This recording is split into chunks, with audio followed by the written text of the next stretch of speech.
Peacemaker Season 2 has been slowly ramping up with each new episode, but episode 5, titled Back to the Suture, feels like the moment where everything explodes into chaos and emotions.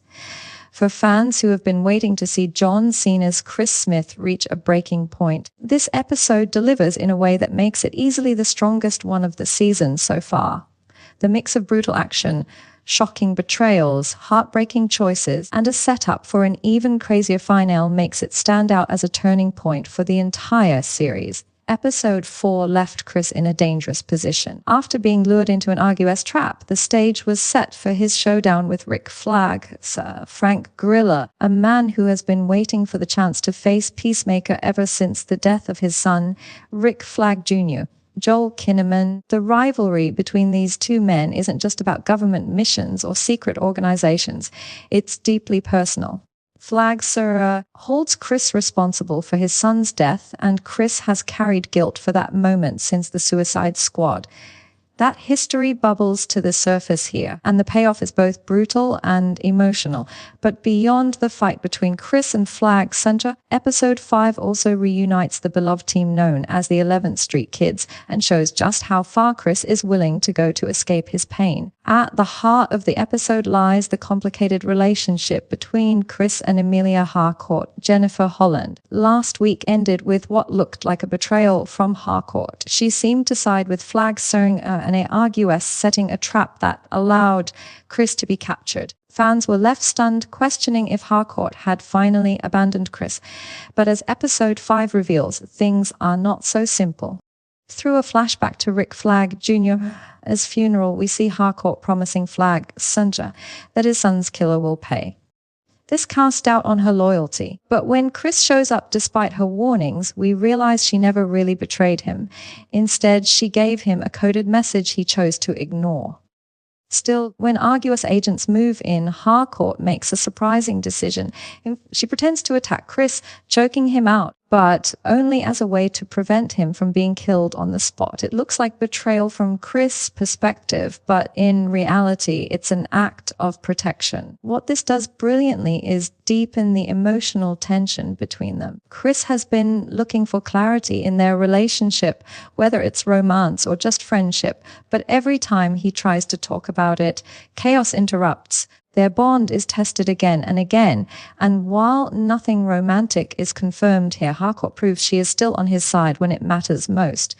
Meanwhile, Steve Agee's John Economos gets his own moment to shine. Harcourt turns to him for help after Chris' arrest, knowing that Flag Sr is out for blood. Economos makes a clever move by booking Chris officially, ensuring there's a record of his capture and tying Flag Sr's hands legally. This move frustrates RUS higher-ups like Bordeaux Sol Rodriguez, but even Tim Meadows' character Fleury admits it's the right call. It's rare to see Economos take such a strong stand, but it highlights how loyal he has become to Chris, choosing friendship over bureaucracy. The real intensity of episode 5 comes when Chris is left alone with Flag Sr in an interrogation room. In a chilling scene, Flag beats Chris mercilessly, demanding he acknowledge his guilt. Chris doesn't fight back.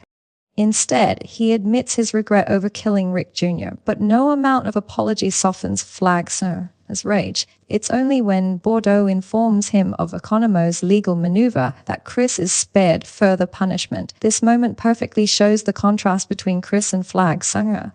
Chris is a man who carries guilt and shame, constantly seeking redemption, while Flag Sr is consumed by vengeance, hiding his true motives beneath the surface. And yes, those motives turn out to be much bigger than just revenge. In a shocking reveal, Flag Sr explains that his real priority is stopping another dimensional rift. He wants Chris to believe he's only driven by personal anger, but in truth, he's manipulating everyone to achieve a much larger goal. By hiding his intelligence and pretending to act irrationally, he becomes an even more dangerous villain. He knows Harcourt will betray RUS for Chris, and he uses that prediction to cover his tracks.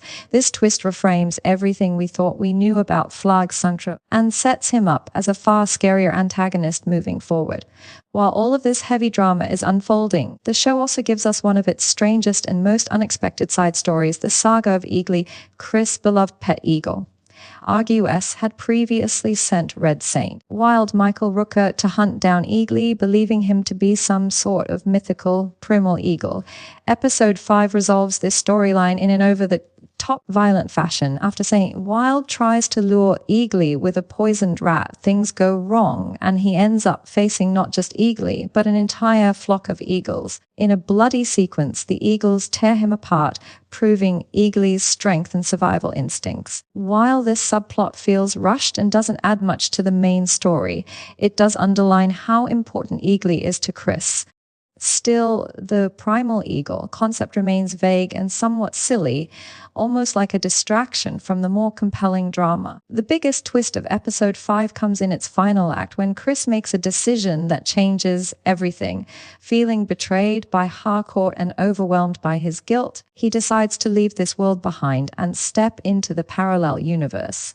This is a shocking move, one that fans may not have seen coming so soon. Chris leaves a note for Adebayo Danielle Brooks, hands her the dimensional portal panel, and sends a goodbye text before he and Eagly cross over. In a bittersweet touch, he even tells Keith David Denman that Eagly is his new sidekick. For Chris, the alternate dimension represents a chance to start over, to become a better man, and maybe escape the pain that has haunted him. But this choice also tears at the heart of the team. Adebayo and Adrian Freddie Stromer rush to see him after getting his text, but they arrive too late. Instead, they find Judamaster's note, revealing that he has followed Chris into the parallel dimension. With Argus still closing in, Adebayo discovers Chris' letter and realizes that he has gone to another world to seek redemption.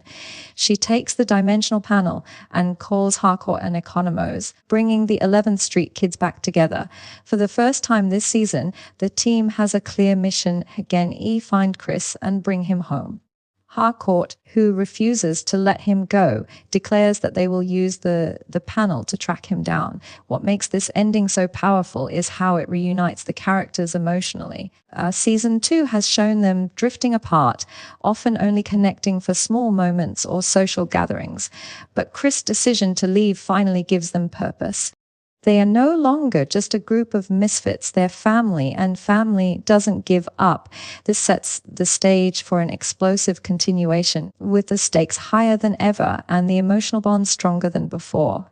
Episode 5 works so well because it balances raw emotion with jaw-dropping twists. We get the long-awaited face-off between Chris and Rick Flag, the heartbreaking misunderstanding between Chris and Harcourt, and the shocking choice that sees Peacemaker abandon his friends. Every subplot, from Economos' clever move to Eagly's bizarre battle, feeds into the larger theme of loyalty, guilt, and redemption. By the end, it feels like we're watching not just the story of a superhero, but the story of a broken man trying desperately to find his place in the world. As the season heads toward its final stretch, one thing is clear: Peacemaker is not holding anything back. Episode 5 proves that the show can be both hilarious and heartbreaking, violent and tender, ridiculous and deeply human, all in the same hour. For fans, this isn't just the best episode of Season 2 so far. It might be one of the best episodes of the DCU's television universe to date.